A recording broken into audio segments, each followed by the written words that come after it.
प्रिय विद्यार्थियों, स्वागत है आपका इस सत्र में। आज हम चर्चा करेंगे उत्तराखंड में विज्ञापित हुए लोअर पीसीएस के पदों को, जिसके सामान्य तौर पे एनटी भी कहते हैं। उत्तराखंड लोअर पीसीएस में कुल लोक सेवा आयोग द्वारा कुल 190 पदों पर विज्ञापन जारी किया गया है। काफ़ी महत्वपूर्ण पद है। राज्य सेवा का पीसीएस के बाद दूसरे नंबर का सर्वोच्च पद होता है और उत्तराखंड राज्य में 2016 के बाद ठीक 5 वर्षों बाद ये विज्ञापन दोबारा है और अमूमन ऐसा ही ट्रेंड देखा जाता है कि 5 वर्षों बाद एक विज्ञापन इसका आता है। तो इस बार पदों की संख्या है 190 पद कुल हैं। लिखा गया है कि पदों की संख्या घट या बढ़ सकती है।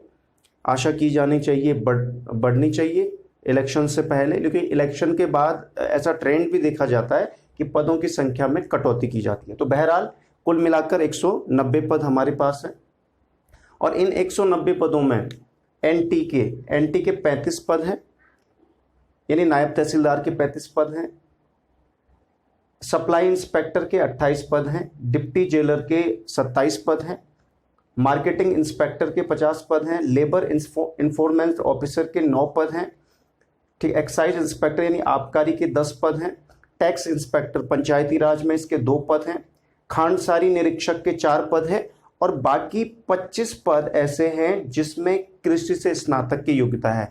वो अभ्यर्थी ही इसमें भर सकते हैं जिनका ग्रेजुएट कृषि से यानी एग्रीकल्चर से जो ग्रेजुएट होंगे। तो वही शुगर केन डिपार्टमेंट में 25 ऐसे पद हैं गन्ना विकास निरीक्षक करके, वो 25 पद 2 कैटेगरी में वही भर सकते हैं और बाकी के पद जिनका सामान्य स्नातक है, जिन्होंने बीए किया है, बीकॉम किया है, बीएससी किया है, बीटेक किया है, बीबीए किया है, बीसीए, कोई भी ग्रेजुएट आपने किया है, ग्रेजुएट डिग्री आपके पास होनी चाहिए, वो सभी इसमें भर सकते हैं। तो कुल मिलाकर 25 पदों को छोड़ दिया जाए तो 25 पद अगर आप इससे लेस कर देंगे तो 165 पदों पर वो एलिजिबिलिटी है जो कुल मिलाकर आप सामान्य रूप से 165 पद उस अभ्यर्थी के लिए देख सकते हैं जो ग्रेजुएट है। हाँ, जो एग्रीकल्चर से ग्रेजुएट है उसके लिए 190 पदों पर वो सभी पदों पर आवेदन कर सकता है। साथियों, सबसे बड़ी बात एज लिमिट का, एज लिमिट देखनी जरूरी है। एज लिमिट है 21 साल से 43 साल और किस दिन 1 जुलाई 2021 को। यदि आपकी एज जरूर चेक कर लीजिएगा, आपकी एज 2 जुलाई 1976 के बाद हो, 2 जुलाई 1976 से पहले नहीं होनी चाहिए यानी, और 1 जुलाई 2000 के बाद नहीं होनी चाहिए, यानी 2 जुलाई 1976 से 1 जुलाई 2000 तक जिनका एज है वो इस फॉर्म को भर सकते हैं। क्योंकि अपर एज लिमिट 42 से 43 की गई है कोरोना की वजह से, तो यानी 21 साल हो गए हैं आपको, यदि 21 साल 0 दिन 0 महीने या उसके बाद और 43 साल पार नहीं होने चाहिए तो आप इस फॉर्म को भर सकते हैं। सबसे बड़ी बात एज का बड़ा समझ लीजिएगा, ठीक है। अब देखिए परीक्षा का पैटर्न क्या है, इसके बाद हम अपने अनुभवों पे बात करेंगे जो 2016 का पीसीएस था।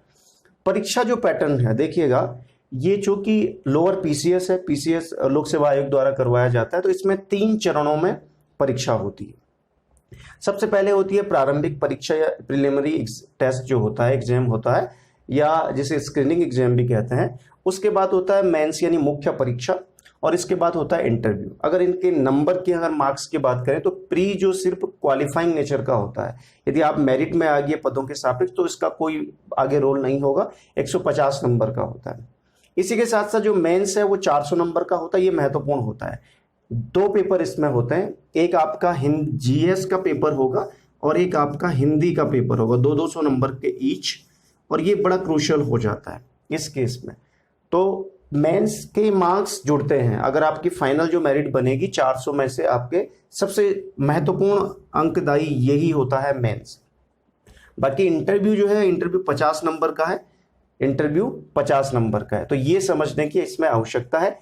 सबसे महत्वपूर्ण जो है, क्योंकि आप प्रारंभिक परीक्षा को पार करेंगे तो ही तो मुख्य परीक्षा के लिए जाएंगे, तो प्रारंभिक परीक्षा 150 नंबर की है, ठीक है। इसमें क्या क्या चीजें पूछी जानी है, देखिए एक तो सामान्य अध्ययन इसमें पूछा जाना है और उसी के साथ साथ उत्तराखंड इसमें पूछा जाएगा।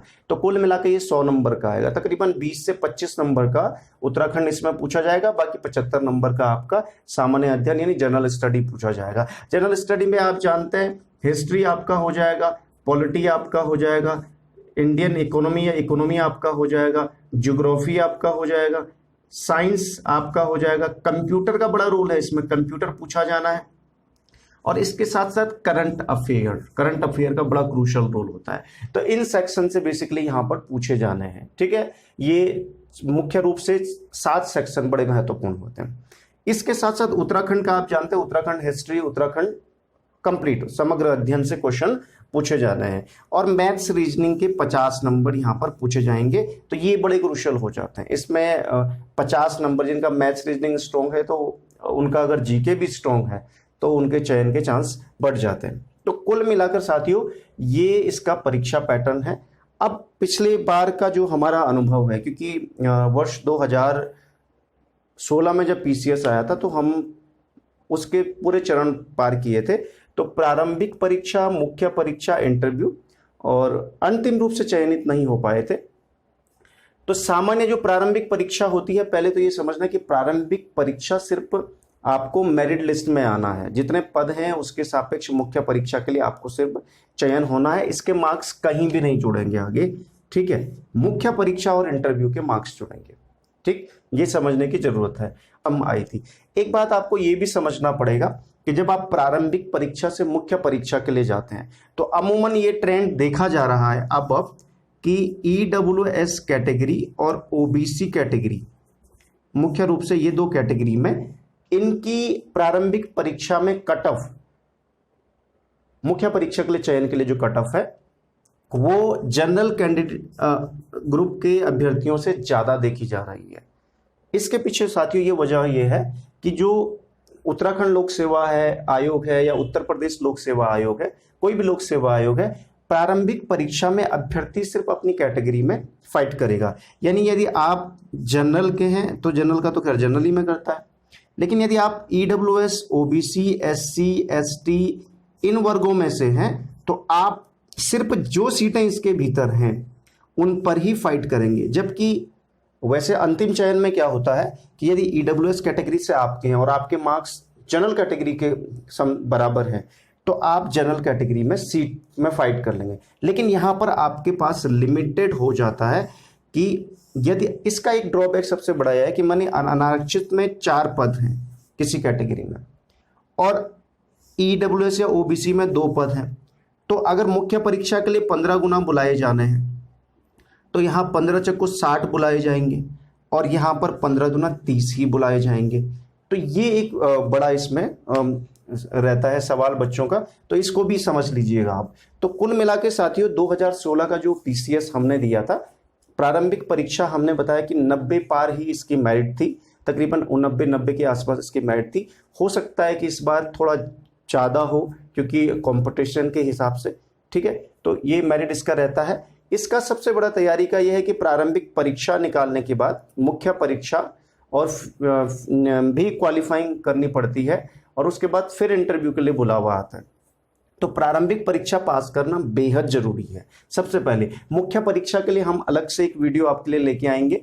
प्रारंभिक परीक्षा का जो हमारा अनुभव है, प्रारंभिक परीक्षा को यदि आपने पास करना है, चूंकि सभी अभी तैयारी में होंगे, लेकिन जो फिर भी इसे मुख्य रूप से नई तैयारी में आए हैं जो बच्चे या जिन्हें इस बारे में जानकारी ज़्यादा जुटानी है, तो देखिए सामान्य अध्ययन यदि आप ल्यूसेंट की जीके पढ़ लेते हैं, ल्यूसेंट जीके पढ़ लेते हैं और करंट अफेयर पढ़ लेते हैं, ध्यान समझिएगा, ल्यूसेंट जी को आप कवर कर लेते हैं अपडेट के साथ और करंट अफेयर आप पढ़ लेते हैं। उत्तराखंड में अगर आप बौद्धिक प्रकाशन की किताब पढ़ लेते हैं, बौद्धिक प्रकाशन की किताब पढ़ लेते हैं यानी परीक्षावाणी जिसे कहा जाता है उत्तराखंड में, और मैथ्स रीजनिंग के लिए आप अलग अलग बुक रेफर कर सकते हैं। जैसे रीजनिंग के लिए अरिहंत का बुक है, मैथ्स के लिए आप आर.एस. अग्रवाल की अंक गणित या अर्थमेटिक वाली जनरल अर्थमेटिक वाली किताब है, हल्की पढ़ सकते हैं क्योंकि इसमें 50 नंबर ये बड़ा क्रूशल हो जाता है, ठीक है। अब इस आधार पे आपका चयन हो सकता है, ठीक। तो प्रारंभिक परीक्षा कोई बड़ा टास्क नहीं है, लेकिन जल्दबाजी, धैर्य और ओवर कॉन्फिडेंस की बड़ी आवश्यकता है। जल्दबाजी ले डूब सकती है, ओवर कॉन्फिडेंस ले डूब सकता है कि सब आता है मुझे और मैं कर लूंगा। तो ये लोक सेवा आयोग के पेपर का जरा कभी ट्रेंड सरप्राइजिंग भी रहता है, तो इस पर भी ध्यान दें। जनरली होता क्या है कि 150 नंबर के पेपर में जो तैयारी स्टार्ट भी कर रहे हैं, जिन्होंने 6 महीने, जिन्हें साल भर तैयारी हो गया है, स्कोर 60 से 70 के बीच सबसे ले आते हैं, 60 से 70 के बीच का स्कोर। और इवन जिसकी अच्छी तैयारी है 80 के आसपास स्कोर सभी ले आते हैं। लेकिन जो लड़ाई यहाँ से है 80 प्लस के लिए लड़ाई होती है, यानी मेरिट में आने की। 80 से 100 के बीच यदि आप आ जाते हैं तो इसमें आपका चयन हो जाता है। कुल मिलाकर इस बार का जो फैक्टर होता है, तो कुल मिलाकर प्रारंभिक परीक्षा उत्तीर्ण यदि आपने कर ली तो आप मुख्य परीक्षा के लिए आपको बुलावा आएगा, डॉक्यूमेंट वेरिफिकेशन, और आप मुख्य परीक्षा देंगे 400 नंबर की।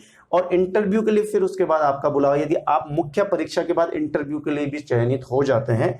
तो इस प्रकार यदि आप जो कुल मिला के अंतिम चयन होगा इंटरव्यू और मुख्य परीक्षा का कुल मार्क्स से होगा, इसको समझना है। यदि आपका कोई सवाल है इस परीक्षा को लेकर या इसकी तैयारी को लेकर तो आप कमेंट सेक्शन में कर सकते हैं। यदि स्पेशली अगर कोई अभ्यर्थी इनकी तैयारी करना चाहता है प्रारंभिक परीक्षा की, तो आप कर ही रहे हैं। यदि मुख्य परीक्षा के लिए हमारी तरफ से नए बैच चलाए जाएंगे, मुख्य परीक्षा जो उसके बाद मुख्य परीक्षा पर भी हम चर्चा करेंगे।